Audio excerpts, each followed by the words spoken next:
ഇന്ന് ഓശാന പെരുന്നാളാണ് കേട്ടോ.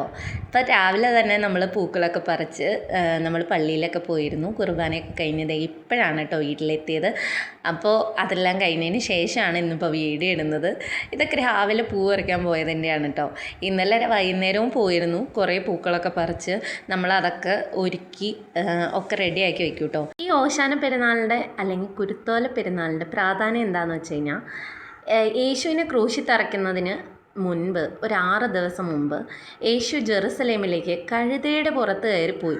അപ്പോൾ ആ ഒരു പോകുന്ന ടൈമിൽ യേശുവിനെ വരവേൽക്കാൻ വേണ്ടിയിട്ട് കുട്ടികളും അവിടെ ഉണ്ടായിരുന്ന ആളുകളും എല്ലാം ചേർന്ന് അവരുടെ ദേഹത്തുണ്ടായിരുന്ന ഡ്രസ്സുകളും അതേപോലെ തന്നെ വഴിയിൽ കണ്ട ചില്ലകളും പൂക്കളും എല്ലാം വിതറി യേശുവിന് ഓശാന പാടി ആഘോഷിച്ചു എന്നാണ് പറയുന്നത് കേട്ടോ. യേശുവിൻ്റെ ആ ഒരു വരവേൽപ്പ് ആഘോഷിക്കാൻ വേണ്ടിയിട്ടാണ് നമ്മൾ ശരിക്കും പറഞ്ഞു കഴിഞ്ഞാൽ ഈ ഒരു ഓശാന ആഘോഷിക്കുന്നത്.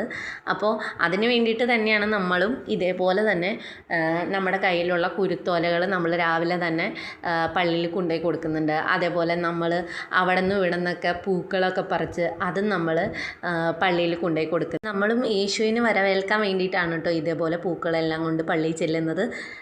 ഈ പൂക്കളെല്ലാം കൂടി ഒരുമിച്ച് ചേർത്ത് കുട്ടികളെല്ലാവരും ഓശാന പറയുമ്പോൾ ഇത് വാരി മുകളിലോട്ട് വിതറും കേട്ടോ.